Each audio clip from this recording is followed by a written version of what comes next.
अष्टवक्र गीता 10वां प्रकरण सूत्र नंबर 4।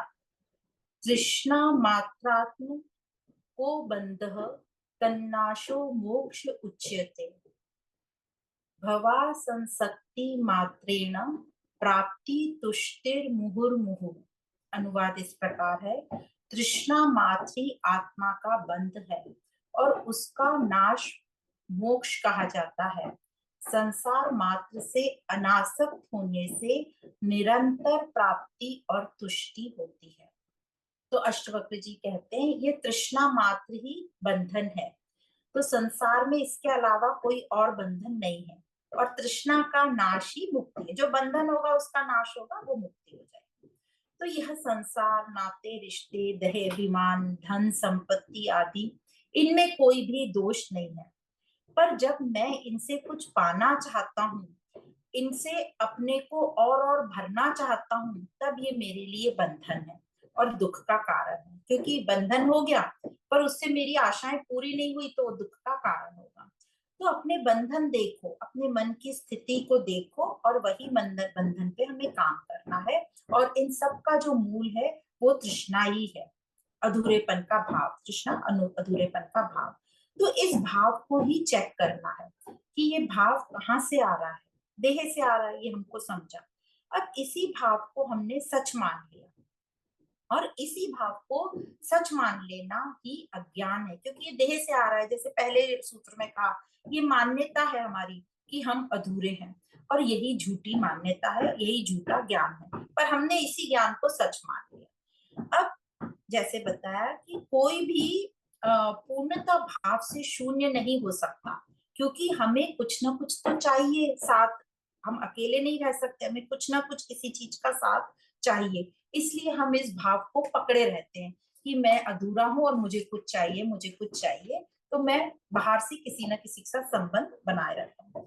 पर यदि हमें ऊंचा उठना है, हमें मुक्ति की चाहना है, यदि हमें ये बात समझ गई कि ये जो मेरा मनुष्य जन्म मुझे मिला है, इसका उद्देश्य क्या है, तो इस भाव को, मतलब तृष्णा को मिटाना होगा। इस अधूरेपन को हमें सच नहीं मानना होगा, क्योंकि असल में तो जो अहम है, मतलब अहंकार है, उसकी भी चाहना क्या है, मुक्ति ही है। पर वो अपने आप को ही आगे चलता रहता है। कैसे, अभी हम समझते हैं। तो इसीलिए अष्टवक्र जी कह रहे हैं, इस संसार से और संसार से उठने वाले भावों से अनासक्त हो जाओ। संसार तो रहेगा, व्यक्ति वस्तुएं रहेंगे, पर उन्हें अपने मन में मत बसा ले, उन्हें दिल मत दे बैठ, उन्हें इतना इम्पोर्टेंस मत दे, उन्हें इतना अर्थपूर्ण मत बना ले। ये जो तृष्णा है, ये अधूरेपन का जो भाव है, ये सच नहीं है। और इन संसारिक पदार्थों से संतुष्टि कभी नहीं हो सकती। इन सब संसारिक पदार्थों को पाने के बाद भी भीतर तुझे खालीपन लगेगा ही लगेगा। तो तू अनासक्त हो जा। अनासक्त का क्या अर्थ है? न आसक्ति, न विरक्ति, न ग्रहण, न त्याग। क्योंकि दोनों में अहंकार आ जाता है।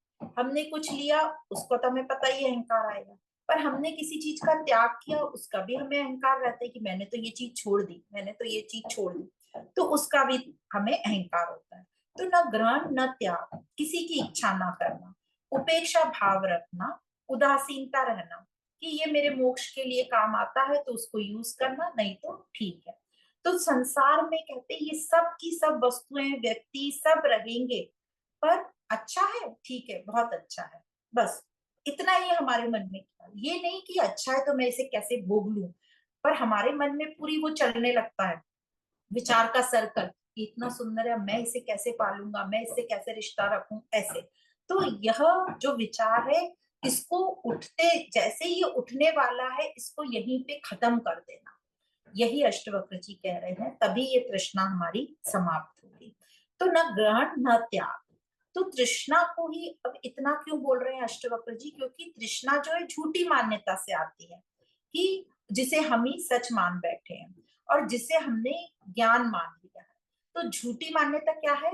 कि मैं अपूर्ण हूं, मैं अधूरा हूं, मैं अकेला हूं। तो इसी भाव पर काम करना है, इसी को देखना है कि ये भाव कहाँ से आ रहा है। तो ये निरीक्षण परीक्षण की जो हमने पूरी विधि देखी है, उसके बाद ही जब हम ये ज्ञान पढ़ते हैं, अपना निरीक्षण करते हैं, फिर परीक्षण करते हैं, तभी समझता है कि यह जो भाव है देह से आ रहा है। भाव, जैसे भाव जो शब्द है भव से आ रहा है, भव मतलब भौतिकता, मतलब देह पदार्थों से आ रहा है, इसलिए वो भाव कहलाता है। और इसी को हमने सच मान लिया। और अब ये भाव जो है इतना पक्का हो जाता है कि हम इसको मिटाना ही असंभव है। इसलिए इसी के साथ हम चलते रहते, क्योंकि बरसों से चला आ रहा है, तो इसी भाव में हम इतने पक्के हो गए कि अब इसको मिटाना हमें असंभव लग रहा है, तो हम इसी के साथ चल रहे हैं। और हमने सच को पूरा पूरा भुला दिया, या लुप्त कर दिया, या अनदेखा कर दिया। और अब इस स्थिति में आ गए कि हम पूरा ही भूल गए कि सच क्या है, क्योंकि हमने झूठ को ही सच मान लिया। तो हम सच को जानने की कोशिश ही नहीं कर रहे। इसलिए आत्मज्ञान जो है ये हमें दूर दूर तक, हमारे हम इससे अपना नाता रखते ही नहीं। इसीलिए हम देखते हैं बहुत कम लोग आत्मज्ञान की तरफ आते हैं, और जो आते भी हैं उसमें भी बहुत कम आगे तक जाते हैं। वो भी सिर्फ एक अपनी महत्ता बढ़ाने के लिए या अपने स्वार्थ के लिए, अहंकार के लिए करते रहते हैं।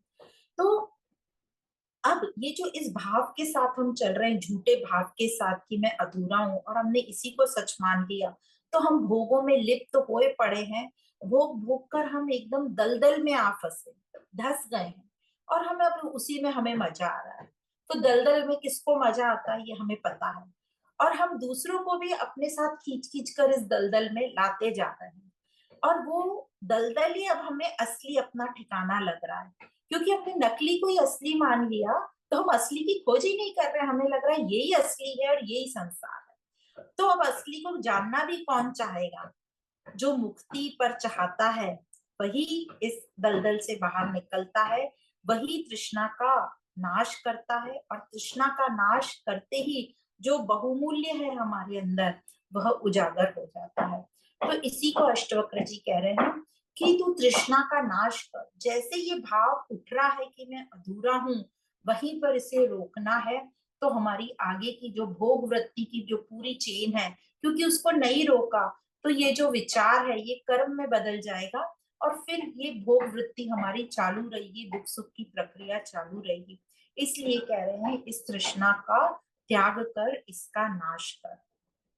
अब कई बार हमको लगता है कि जो भोग भोग और त्याग, यह इकट्ठा करना, आसक्त होना और अनासक्त होना, तो हम लोगों को कई बार ऐसा लगता है कि जिसके पास जो बहुत अच्छे महलों में रह रहा है वही ज्यादा आसक्त है, और जिसके पास कम है वो अनासक्त है। पर ऐसा बिल्कुल भी जरूरी नहीं है। ऐसा देखा गया, और यहाँ तो एग्जाम्पल है, राजा जनक है, जो तो महलों के ऐशो आराम में रह रहे थे, पर वो किसी से भी आसक्त नहीं थे, भले ही वो महलों में रह रहे थे। और हम देखते हैं जिनके पास कुछ नहीं है वो बहुत आसक्त होते हैं। जैसे कि एक दृष्टांत हम हमेशा सुनते ही हैं कि एक बार जो है सत्संग चल रहा था, तो सब शिष्य लोग आ गए। तो जो गुरुजी थे वो सत्संग शुरू ही नहीं कर रहे थे। तो शिष्यों ने कहा कि गुरुजी सब शिष्य आ गए हैं, आप सत्संग क्यों नहीं शुरू कर रहे? तो उन्होंने कहा जो हमारा जो सबसे इम्पोर्टेंट महत्वपूर्ण शिष्य है वो नहीं आया। और वो कौन थे? राजा जनक। तो शिष्यों को बड़ा बुरा लगा कि वो राजा हैं, इसलिए गुरुजी उनका इंतजार कर रहे हैं, हमारी तो कोई वैल्यू ही नहीं क्योंकि हम गरीब हैं। तो जब गुरुजी को ये बात समझ में आ गई, तो जब उन्होंने अपना प्रवचन शुरू किया तो उन्होंने बीच में बोला कि अरे कहीं से ऐसा सूचना आई है कि अ, महल में इनके राजा जनक के महल में आग लग गई है। तो राजा जनक को जब ये बोला तो राजा जनक टस से मस्त नहीं हुए। उनको कोई भी, वो भागे नहीं वहां से, हिले नहीं, हलचल नहीं हुई। तो फिर थोड़ी देर बाद गुरुजी ने कहा शिष्यों से कि अरे गलत सूचना थी, राजा जनक के महल में नहीं, आपकी जो पाठशाला है, जहाँ आपका आप लोग जहाँ रहते हैं, निवास स्थान है, वहां पर आग लग गई। तो जैसे ही गुरुजी ने ये बोला तो सारे शिष्य उठ के भाग खड़े हुए, जबकि उनके पास उनके जो जहाँ उनका निवास स्थान था वहां कुछ भी नहीं होगा थोड़ी बहुत चीजों के अलावा। तब फिर गुरुजी ने उन सबको रोका और बिठाया और बताया कि तुम्हारे में कितनी आसक्ति है, तुम्हारे पास क्या है, तुम्हारे निवास स्थान में दो तीन चीजें भी नहीं होंगी, तुम उनको ही बचाने के लिए भागने लगे, मतलब तुम कितने आसक्त हो। और यहाँ राजा जनक, जिनका आलीशान महल, इतने ऐशो आराम, पर वो बिल्कुल हिले भी नहीं, तो ये बताता है कि वो कितने अनासक्त हैं। तब समझ में आया कि आसक्ति क्या होती है और अनासक्ति क्या होती है। तो हमको कई बार ऐसा लगता है कि जिनके पास बड़ी बड़ी चीजें हैं वो बहुत आसक्त हैं, वो भोगी हैं। जरूरी नहीं है ऐसा, किसी में भी आसक्ति और हो सकती है और कोई भी अनासक्त भी हो सकता है। तो यहाँ पे अष्टवक्र जी इस 4 सूत्रों में हमें तृष्णा के बारे में बताया, और तृष्णा ही कैसा हमारा संसार बन जाता है, और इस तृष्णा के ही नाश के बारे में बताया। उसी को प्रौढ़ वैराग्य बोला है, और प्रौढ़ वैराग्य के स्थिर हो जाने से ही हमें सुख की प्राप्ति होती है, ऐसा हमें बताया गया है। और हमें बताया कि जो 3 हमारे पुरुषार्थ हैं उनको साधन जैसे यूज करना है, धर्म, अर्थ और काम को, और जो हमें मोक्ष की तरफ ले जाए। यदि हम ये तीनों का यूज कर रहे हैं पर चौथे की तरफ नहीं जा रहे हैं, तो ये जो हमारे तीनों ये साधन साधन नहीं रहेंगे, भोग जैसे होंगे। तो ये हमारा पुरुषार्थ ये पूरा नहीं होगा, और ये बहुत दुख की बात है कि हम इस मनुष्य अनमोल जीवन को व्यर्थ ही गंवा देंगे। तो यहाँ पे ये 4 चौथे सूत्र के साथ हम यहाँ पे विराम देते हैं। आप सभी को बहुत बहुत धन्यवाद।